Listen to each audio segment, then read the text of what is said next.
Ha llegado el momento de escuchar la palabra de Dios. Un potente mensaje extraído de las Sagradas Escrituras. En la voz del pastor Carlos Hoyos. Vamos con la primera que se hizo en Face. Sí, señor, nos preguntan a través de Facebook por Kennedy Gospel Radio en el chat que está disponible ahí.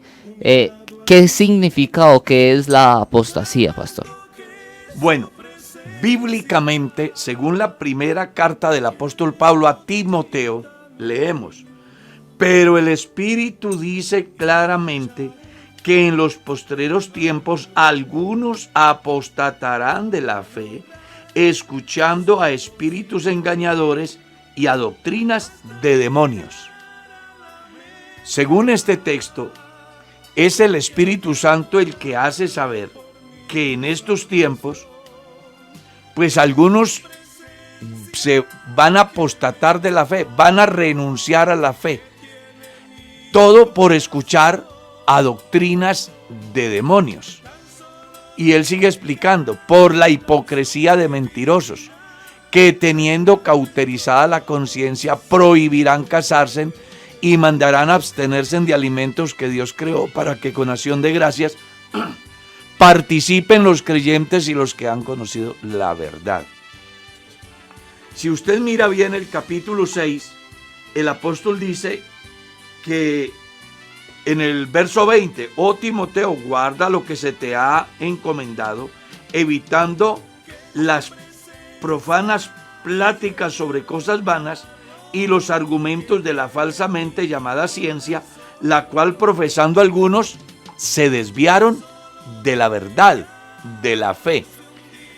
Según el escritor consagrado, apostasía es, conociendo yo el evangelio que me enseña un estilo de vida, prestar atención a otras corrientes que no son del evangelio y que en contravía de lo que la Biblia enseña, buscan que yo practique. Ejemplo: si la Biblia dice que el matrimonio es honroso en todos, yo dejarme creer de la religión que me dice que el matrimonio no debe de darse en los hombres que sirven a Dios. ¿Ya? Sabiendo que todo lo que Dios creó es bueno y nada es de desecharse, si se toma con acción de gracias, aceptar una doctrina que me enseña que no puedo comer carne, que no puedo tomar tinto, que no puedo consumir determinados alimentos. A eso es a lo que la Biblia le llama apostasía, porque Dios tiene un hilo marcado en las Sagradas Escrituras por medio del cual los cristianos debemos seguir. Y cuando viene una corriente diferente que nos quiere sacar de ese camino y nosotros la aceptamos y nos vamos en pos de ella, a esas personas que dejan la verdad por ir en pos de otra corriente, a eso es a lo que se le llama apostasía. Que Pablo lo va más tajante en el capítulo 1 de la carta a los Gálatas. Ustedes recordarán, le llama la perversión del evangelio. Juan en su segunda carta dice: si alguno viene a vosotros con una doctrina diferente a la que habéis aprendido, no le recibáis en casa ni le digáis bienvenido, para que no os hagáis partícipes de sus malas obras. Está hablando de gente que viene a dañar nuestras buenas costumbres. Pablo hablando acerca de la realidad de la resurrección, en razón a que habían algunos que estaban diciendo que no había resurrección. A eso Pablo le llama conversaciones que corrompen las buenas costumbres. Entonces, ¿qué es la apostasía? Es dejar la esencia del evangelio por seguir otras corrientes que no tienen nada que ver con la verdad del evangelio en el tiempo presente. Y hago esa salvedad, ¿por qué? Porque algunos vienen con la Biblia diciéndole que tiene que guardar el sábado, pero hay que preguntarnos, ¿estamos en el tiempo de guardar el sábado? Y si estamos en ese tiempo, entonces, ¿a qué vino Cristo? Si el hombre va a ser salvo por guardar la ley, entonces, ¿qué hacemos con el evangelio de la gracia? O sea, todo aquello que vaya en contra del evangelio de la gracia, en el orden bíblico, es una apostasía. Quien se inclina por ellos y se apartan de esa verdad del evangelio. Vamos con la otra pregunta. Sí, señor. La otra pregunta nos la hacen a través de YouTube por Kennedy Gospel Radio. Dice: muy buenos días. ¿Es realmente pecado usar pantalones? Existen faldas que son más insinuantes que algunos pantalones. La pregunta es importante, pero también es una forma como de medir hasta dónde puedo llegar yo con el mundo, ¿cierto? Si usted la mira. Porque quiere defender el uso del pantalón o del blue jean que nosotros llamamos, diciendo que otras personas utilizan faldas que son más insinuantes. Aquí no se trata de que sea insinuante o no. Es importante tener en cuenta algunas cosas, pues que realmente se manejan ¿cómo decirle? Por tradición, por principios y, bueno, hay que conocer la historia. Si usted investiga acerca de en qué año aparece el pantalón para la mujer, pues se va a dar cuenta que eso surge cuando un grupo de mujeres en el siglo XIX reclamaban el derecho de la igualdad, es decir, de ser igual a los hombres. Entonces comenzaron a involucrarse en actividades que hasta ese tiempo solo la hacían los hombres. Ejemplo, constructores, ingenieros, arquitectos, conductores de maquinaria pesada. Entonces, ¿qué dijeron ella? Es que nosotros también podemos. Y una vez que se involucran en esas actividades, entonces aparece el pantalón como una prenda de trabajo, por facilidad para desenvolverse en esas actividades que sin duda alguna les tocaba estar en lo alto, mientras que personal masculino podía estar abajo. De alguna manera era como evitar que los señores se distrajeran en situaciones que no eran competencia de su trabajo. Luego eso vino como una moda normal en el sexo femenino, a tal estado que hoy es una prenda de vestir. Pero bíblicamente, uno lee en el libro del Deuteronomio: no vestirá hombre ropa de mujer, ni la mujer ropa de hombre, porque abominación es a Jehová cualquiera que esto haga. Entonces viene la pregunta: si en ese tiempo los antiguos todos usaban falda, bueno, tuvo que haber algún distintivo que diferenciaba la ropa del hombre de la ropa de la mujer, puesto que la Biblia así lo enseña. Cuando uno va a lo que ya está escrito en el Nuevo Testamento, enseña que la mujer debe de vestir con pudor. ¿Ya? En relación a lo que la persona pregunta, que compara, que trata de justificar el pantalón, diciendo que algunas mujeres utilizan vestidos o faldas que son más insinuantes que el mismo pantalón. Aquí nadie defiende los vestidos que generen distracción o que llamen la atención. Aquí solamente decimos lo que la Biblia dice: que la mujer no vista como hombre, ni el hombre vista como mujer, que la mujer se vista con pudor. Eso es lo que la Biblia dice. ¿Ya? Esta pregunta me hace acordar de una vez que llegué trasladado a una iglesia y lo primero que sale una joven de la iglesia es a decirme: pastor, ¿esta falda sí me queda bien? Mi respuesta fue, yo no vine a predicar aquí de faldas, vine a predicar el evangelio. Usted es cristiana, usted tiene que saber cómo se visten las mujeres cristianas. Entonces aquí no podemos pensar que vamos a justificar algo que Dios dice que no y que vino a aparecer en el siglo XIX como un pensamiento feminista reclamando unos derechos que, aunque las leyes se los den, la verdad es que jamás serán igual a los hombres, ni los hombres serán igual a las mujeres. ¿Ya?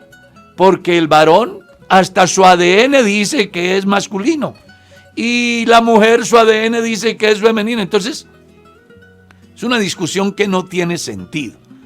Aquí lo que los cristianos tienen que aprender es a entender qué es lo que Dios dice. Dios dice que el hombre no se vista como mujer. No podemos decir otra cosa. Y la Biblia dice que la mujer no se vista como hombre. No podemos decir otra cosa. Y la Biblia dice que la mujer se vista con pudor, con modestia.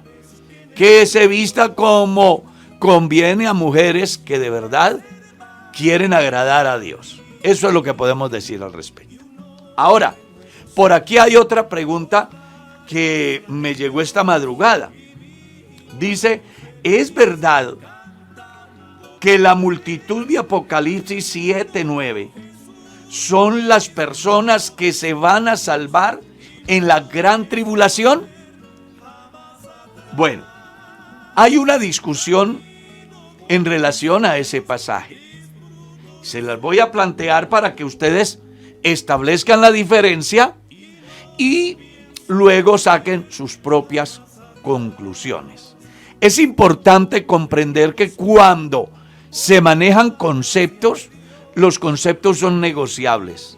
Pero cuando se trata de doctrina, la doctrina no es negociable. Entonces aquí vamos a manejar un asunto que es muy conceptual. ¿Ya? Muy conceptual. ¿Por qué? Porque si la iglesia cree que no le toca la gran tribulación, pues no lo va a afectar de que esta multitud sea salva en la gran tribulación o no sea salva. Al final, usted es la iglesia. Y cuando este fenómeno se dé, usted estará en la presencia de Dios. Eso como para mostrarle la hoja de ruta en el sentido de que una cosa es lo conceptual, otra cosa es lo doctrinal. Le voy a plantear algunas corrientes de pensamiento y también le voy a hablar de lo que yo pienso, no porque lo aprendí de una escuela, sino porque al analizar el libro de Apocalipsis llegué a esa conclusión. Entonces, dicen que esa multitud que aparece ahí son los israelitas de todas las naciones. ¿Ya? Esa es una corriente. 2, aclaro que se van a salvar en la gran tribulación. Dicen que son los israelitas dispersos en el mundo que en la gran tribulación pues van a pagar el precio y van a ser salvos. Pero estamos hablando que eso es ¿qué? Conceptual.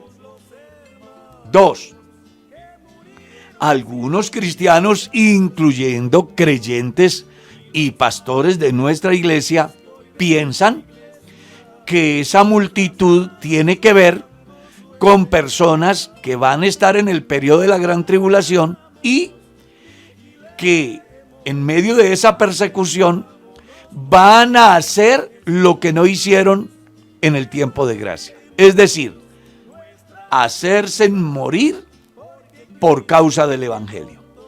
Y que entonces, pues van a ser salvos.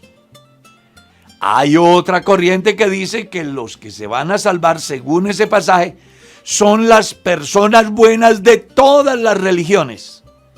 Es decir, que en la gran tribulación, los que tienen conocimiento de alguna parte del evangelio, al encontrarse frente a semejante adversidad, católicos, bautistas, presbiterianos, testigos de Jehová, musulmanes, todas las religiones del mundo, que como allá hay gente piadosa, que esa gente se va a hacer morir y que por eso se van a salvar allá. Pero esos son ¿qué? Conceptos. La Biblia no dice que sea así. Por eso una cosa es responder a la luz de la Biblia, otra cosa es tratar de dar una respuesta según los conceptos. Ahora le voy a decir qué pienso yo y trato de hacerlo ajustándome a lo que la Biblia dice. Acuérdese que la estadía de la iglesia sobre la faz de la tierra va hasta el último texto del capítulo 3 del libro de Apocalipsis. Cuando usted comienza el capítulo 4 de Apocalipsis, pues abra su Biblia y leámosla para que tengamos una idea de lo que se trata. Mire, después de todos los eventos que están relacionados con el mensaje a las iglesias, dice, después de esto, miré y he aquí una puerta abierta en el cielo. Y la primera voz que oí, como de trompeta hablando conmigo, dijo, sube acá y yo te mostraré las cosas que sucederán después de estas. ¿De cuáles? De toda la etapa de la iglesia. La etapa de la iglesia va hasta el último texto del capítulo 3. Después de que la iglesia sea levantada, Juan es llamado a subir y a donde se le ha de mostrar lo que ha de suceder después del arrebatamiento de la iglesia.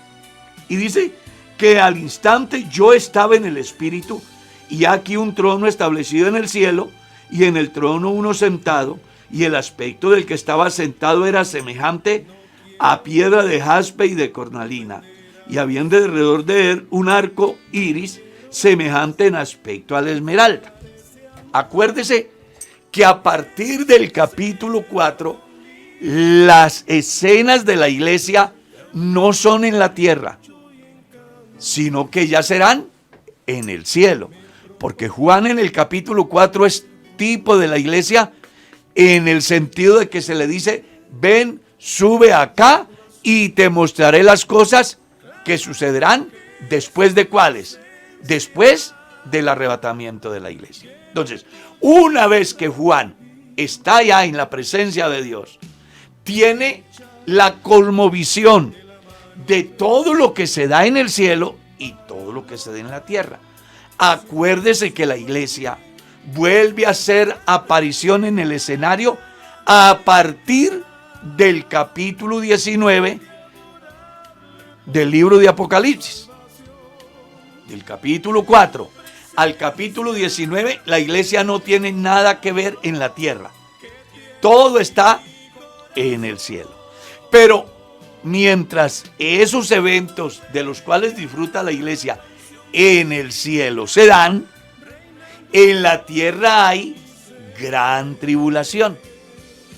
¿Está claro hasta ahí? Bueno, Sí, señor. ahora, si usted mira bien el capítulo 7, el versículo 9, ¿dónde está la multitud? ¿Está en la tierra o está en el cielo?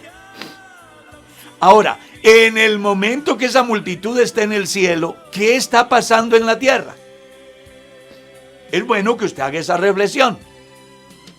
En razón a ese análisis que hice, aclaro, no ajustándome a ninguna escuela, porque desafortunadamente la gente le gusta pensar no por sí, sino por lo que piensa otro, y por eso tenemos un mundo de esclavos del pensamiento de los demás. El llamado de Jesús es a conocer la verdad y a ser libres.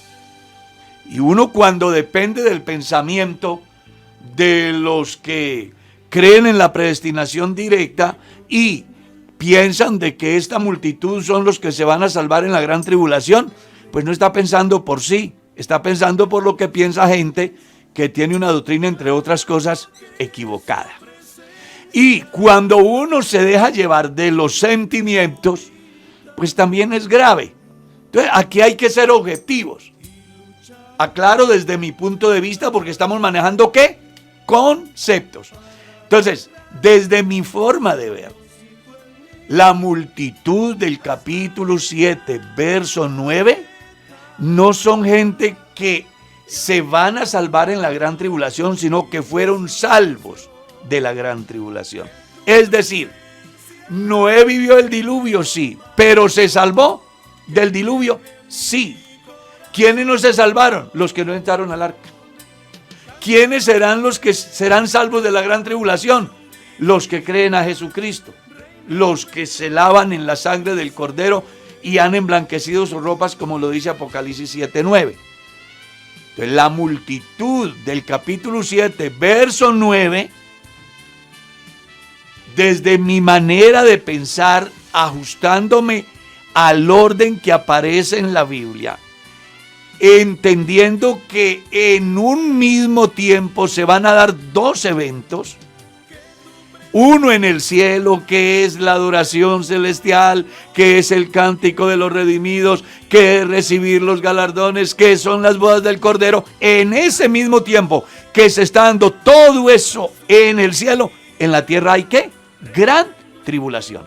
Y la multitud del capítulo 7, verso 9, no está en la tierra. En el momento maravilloso de lo que Juan ve a partir del capítulo 4, esa multitud está en el cielo adorando al Señor.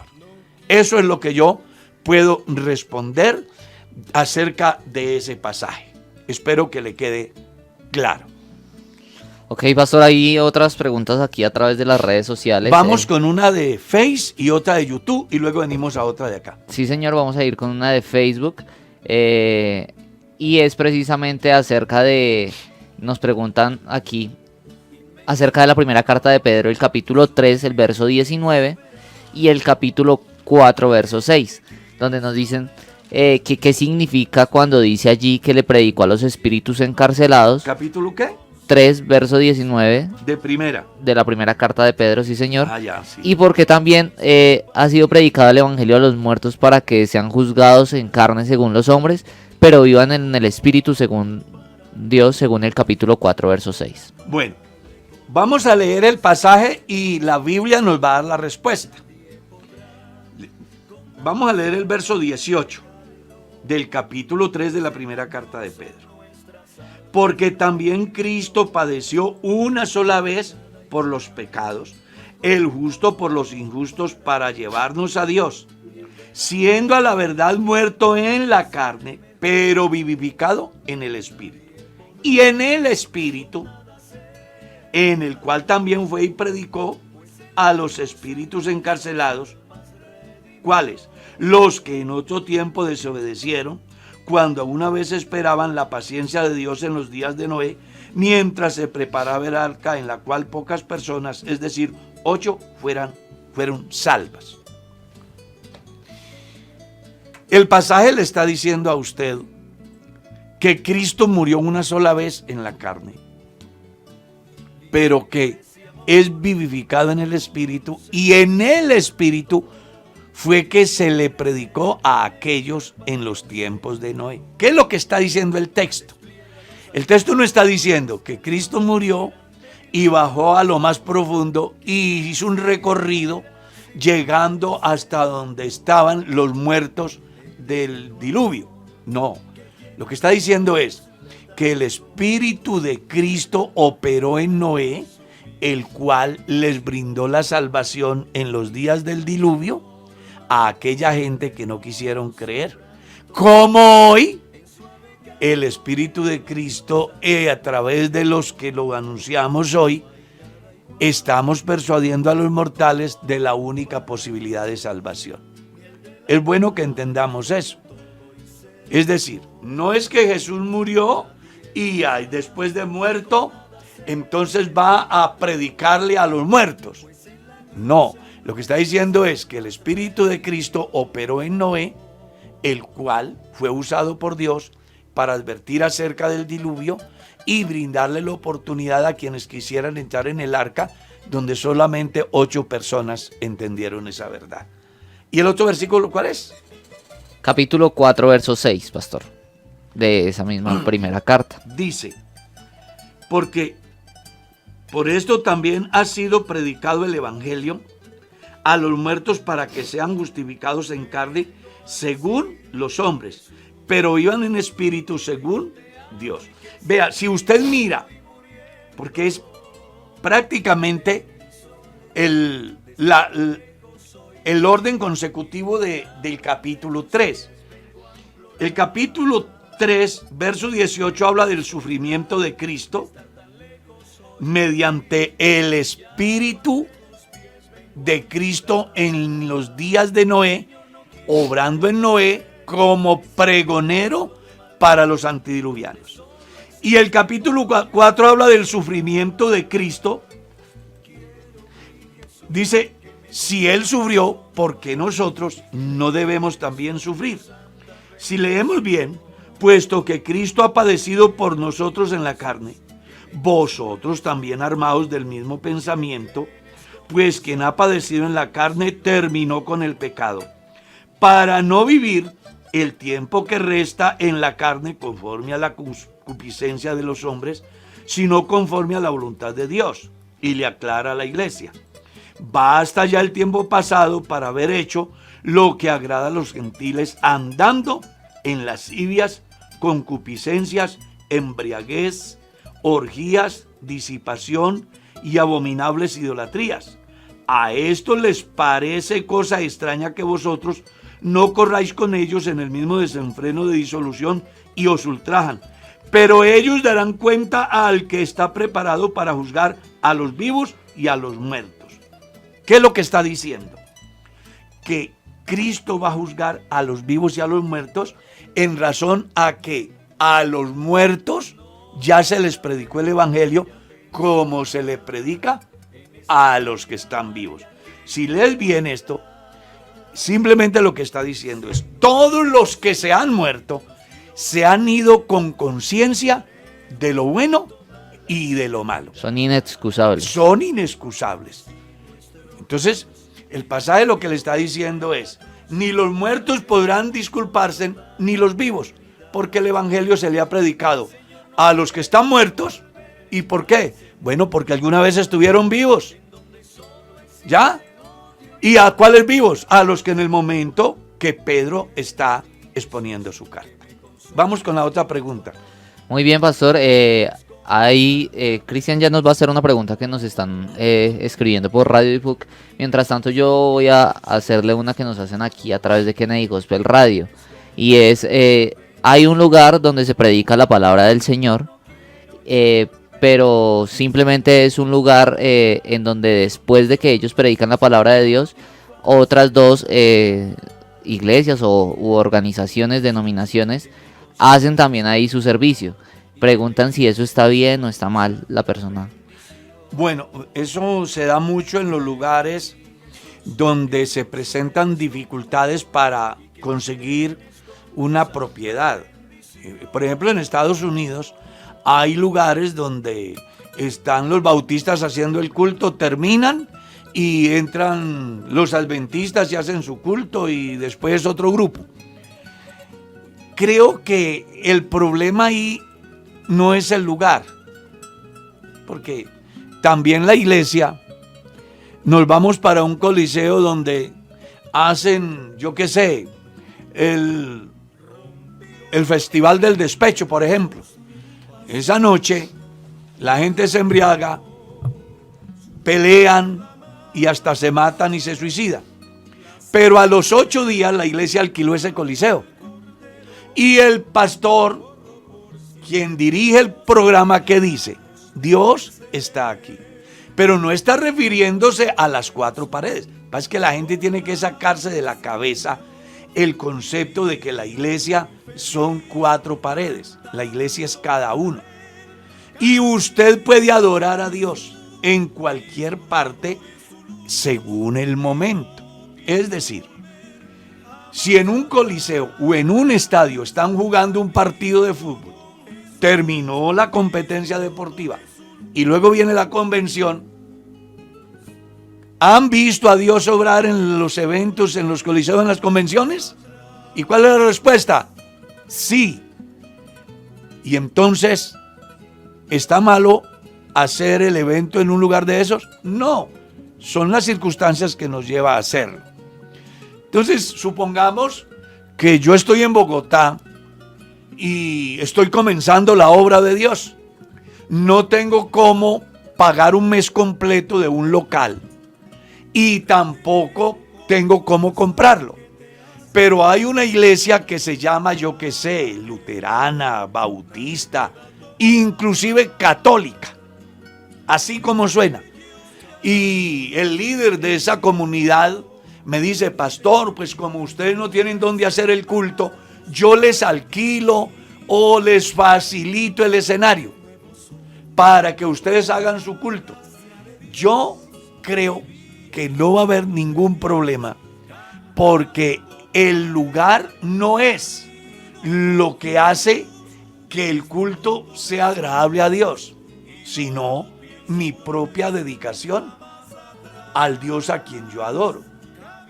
Porque de otra manera tendríamos que salir del mundo donde no hubiesen seres humanos, porque la tierra por toda parte está bañada de sangre, de adulterio, de idolatría, de fornicación, de todo lo malo habido y por haber.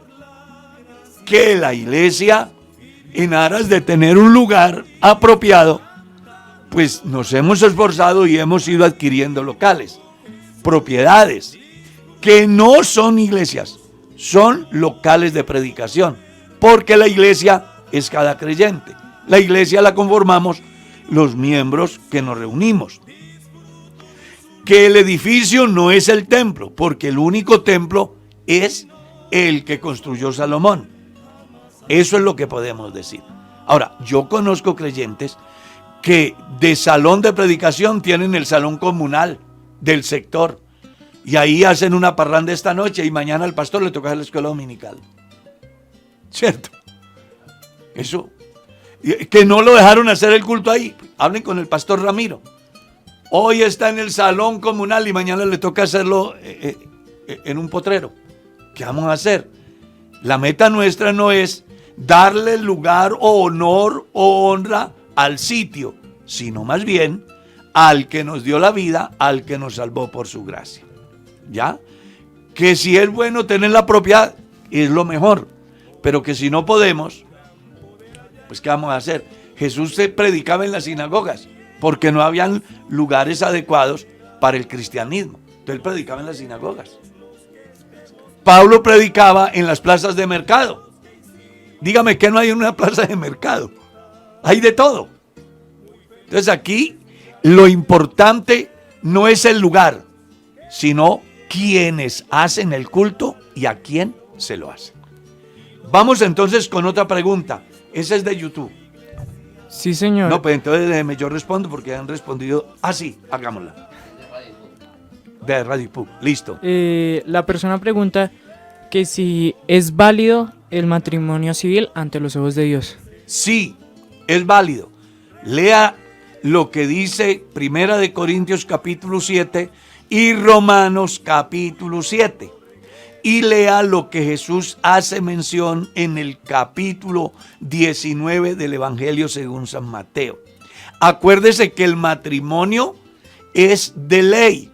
Eso es lo que dice la Biblia. La mujer está sujeta al marido por la ley. ¿Escuchó? Ahora bien, si vas a tiempo más antiguo, usted va a descubrir que Aarón nunca intervino en asuntos matrimoniales. Lea bien. Y era el símbolo religioso. ¿Quién fue el que intervino en los asuntos matrimoniales? El legislador. ¿Quién era? Moisés. Entonces, el matrimonio es de ley y, en consecuencia, quien se casa por lo civil está legalmente casado. Eso debe quedarle claro.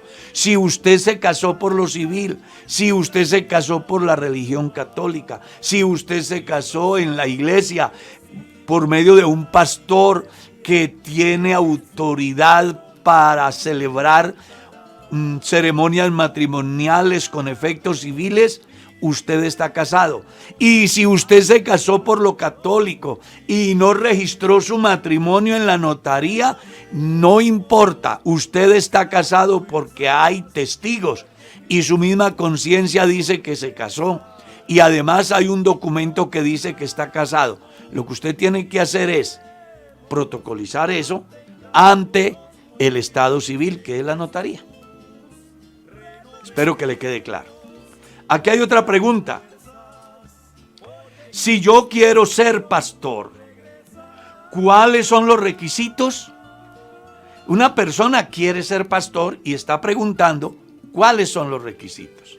Bueno, eso sí, no hay que pensar en conceptos, sino simplemente en lo que la Biblia dice.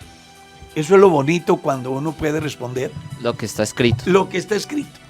Porque es que las cosas que son subjetivas, pues se corre un gran riesgo de estar sesgados según el pensamiento de la escuela.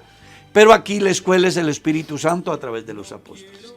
Si ustedes miran, vamos a leer y ahí se va a dar cuenta cuáles son los requisitos para ser pastor.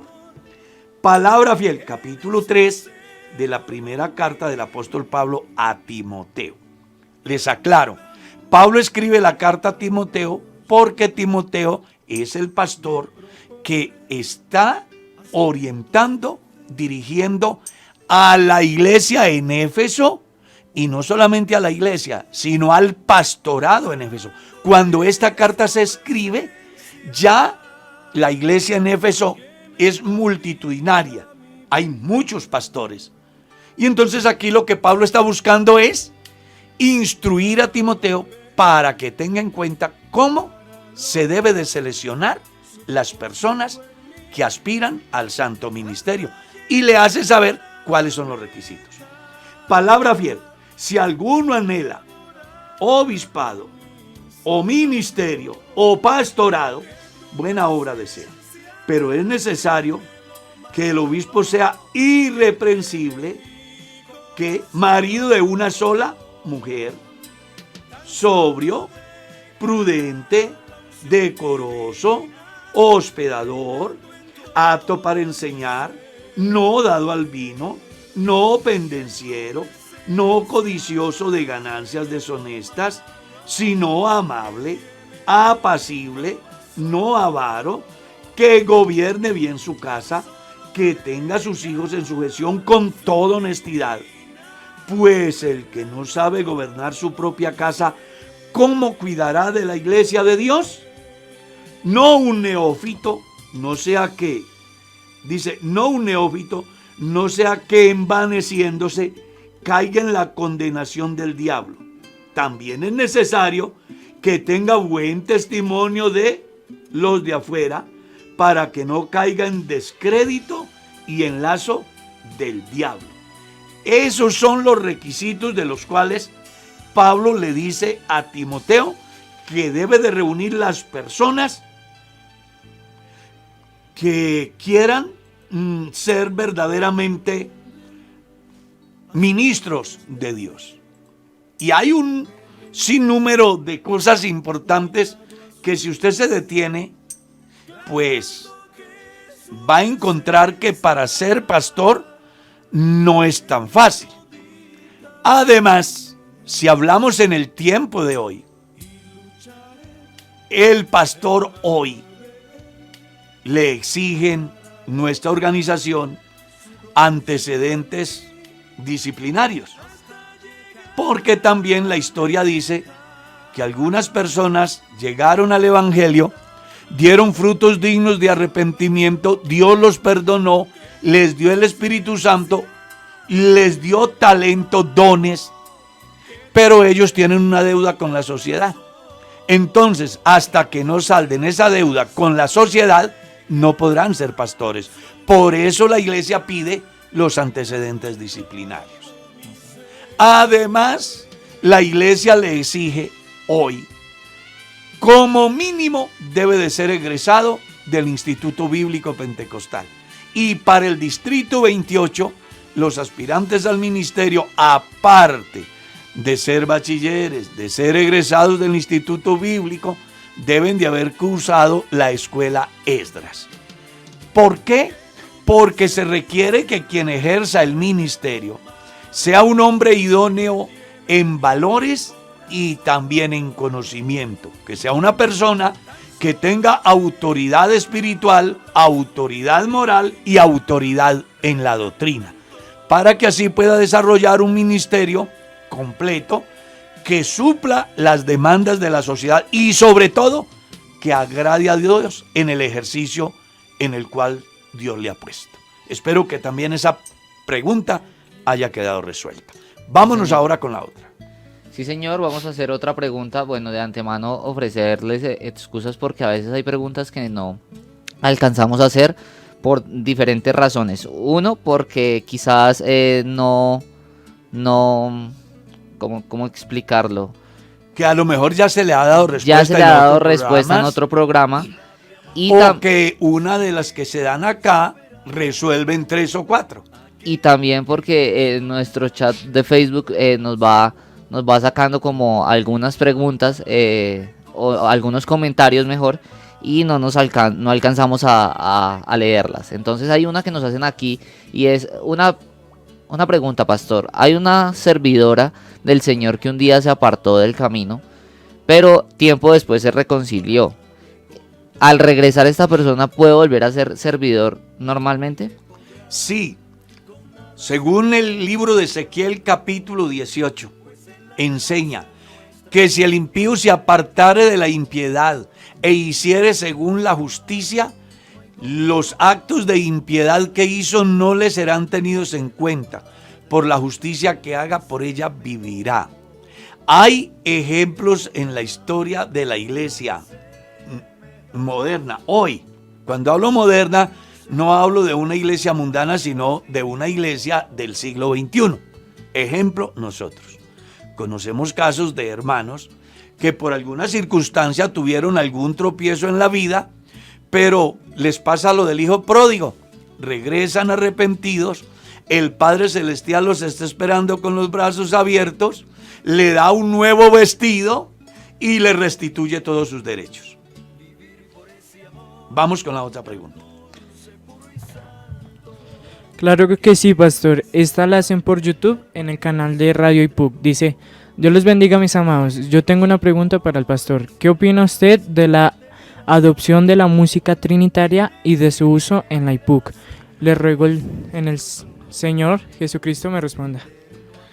No hay música trinitaria ni música unicitaria. Simplemente hay música. ¿Ya? Simplemente hay música. La historia enseña que la iglesia, a lo largo de la historia, utilizó el himnario único que no es cuestionado por nadie. Se llama Lluvias de Bendición. Y ahí hay cualquier cantidad de autores. En mi caso personal, Dios trató conmigo entonando el himno 160 de Lluvias de Bendición. Encontré un lugar donde descansar. Lo que pasa es que los cristianos sí tienen que establecer qué clase de música van a cantar. No tanto por el problema de doctrina, porque pues cuando se trata de canciones que automáticamente uno ve que están fuera del contexto de doctrina, pues eso uno ni le llama la atención. Eso ningún cristiano lo va a cantar. Pero sí acerca de los posibles problemas que se tengan con los señores custodios de los derechos de autor.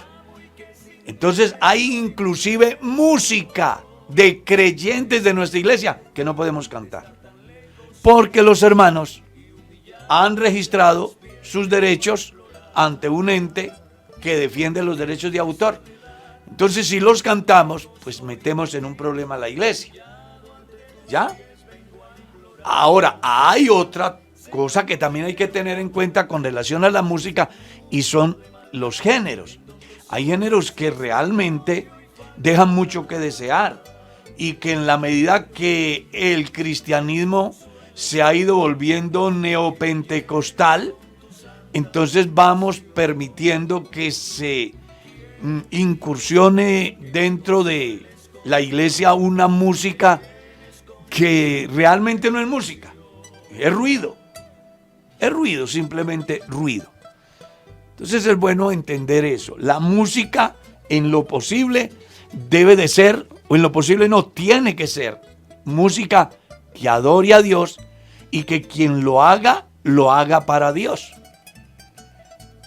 ¿Ya? quien lo haga para Dios. Hay música que, sobre todo en el último tiempo, los compositores le han perdido hasta la rima, la poesía.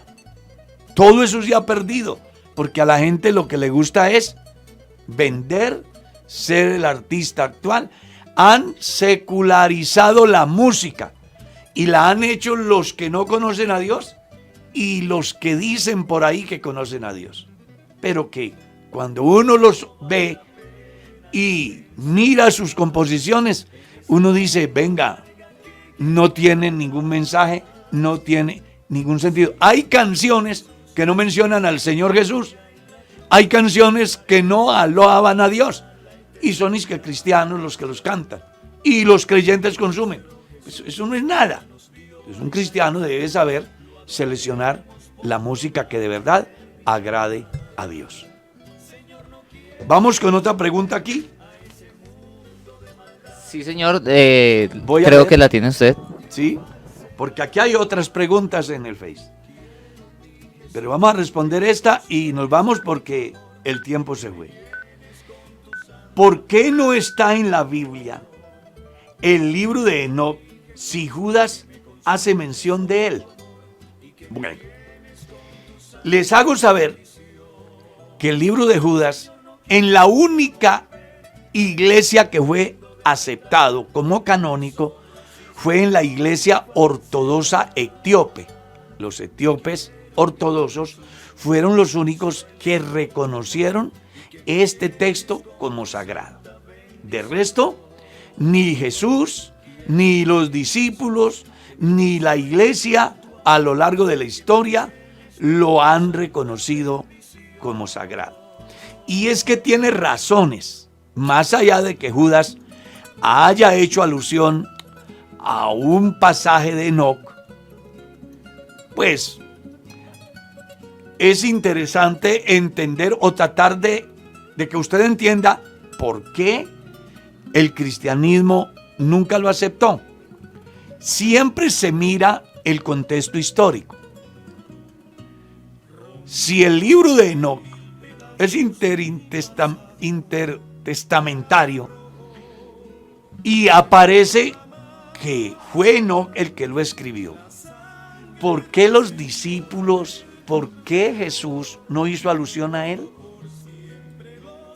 Ahora, hay una corriente que dice que eso surgió después de la muerte y la resurrección de Cristo, como uno de los muchos que menciona Lucas en el capítulo 1, el versículo 1, 2 y 3 de su evangelio, donde hace mención que muchos han intentado poner en orden las cosas. Entonces, posiblemente se piensa que hubo alguien que utilizó el nombre de Enoc para hacer que tenga credibilidad su texto, como pasa con la Suma Teológica de Tomás de Aquino, que son más de 50 tomos, pero que hay quienes aseguran que él no los escribió, sino que algunos filósofos, metiéndose bajo la sombra de Tomás de Aquino, colocaron sus propuestas filosóficas a fin de que, amparados en ese nombre, tuvieran credibilidad. ¿Cómo sucede con el libro de los Salmos? Todos los salmos se le atribuyen a David, pero no fue David el autor de todos los salmos. Entonces, esa es una de las razones, y además porque, como dijimos, no aparece ni una sola alusión de Jesús a ese libro, ni los apóstoles, ni los profetas. Y parece que tiene sentido porque ese libro es muy fantástico. Si usted mira bien ese libro, desde el capítulo 6 hasta el capítulo 13, no sé si lo habrá leído, yo ya lo he leído, encuentra cosas muy interesantes que le llaman a uno la atención. Por ejemplo, dice que los ángeles, un grupo de 200 ángeles, se rebelaron contra Dios o tomaron la decisión de venir a la tierra porque vieron a las mujeres, hijas de los hombres, hermosas. Y el que encabezaba eso era un ángel que se llamaba Semi-Asá, que era el príncipe de esos ángeles. Dice que convocó a una reunión y 20 de esos príncipes decidieron apoyarlo en ese proyecto de venir y tomar mujeres para sí y engendrar hijos en ellas. Dice que de ellos nacieron los gigantes, que medían nada más y nada menos que 3.000 codos de altura. Hay dos maneras de medir el codo. Uno que se llamaba vulgar, medida del codo vulgar, que era con la mano empuñada. Y otro que se llamaba medida del puño real, que era con la mano extendida.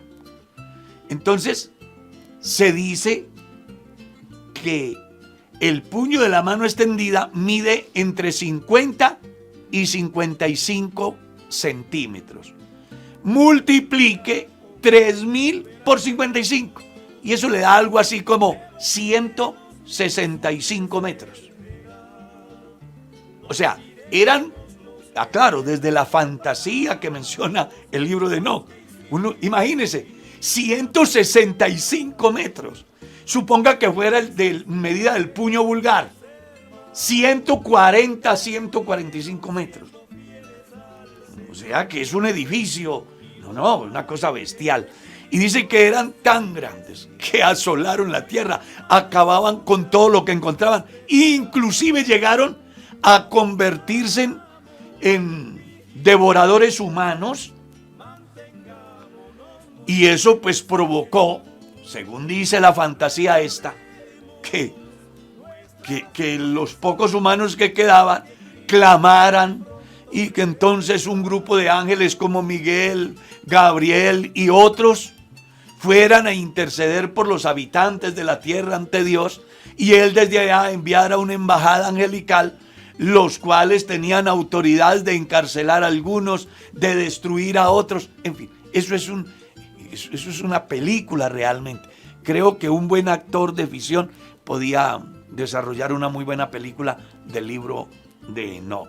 Creo que por esas razones no lo aceptaron los cristianos del primer siglo y por eso no hicieron mención de ellos, excepto Judas, el hermano del Señor, que hizo alusión a un pasaje acerca de la venida del Señor, porque la profecía del libro de Enoc está enfocada hacia el fin, mencionando el acontecimiento de antes de el tiempo de nuestra era. Espero que eso también le quede resuelto a la persona. Y les motivo para que tengan en cuenta 3 cosas. 1, no crean todo lo que ven. 2, no crean todo lo que oyen. 3, no crean todo lo que leen. Tenga la capacidad de recibir la información, de hacer análisis profundo y luego fijar una posición que no violente sus valores, sus principios y sobre todo su esperanza en Dios. Lamentamos decirles que el tiempo se...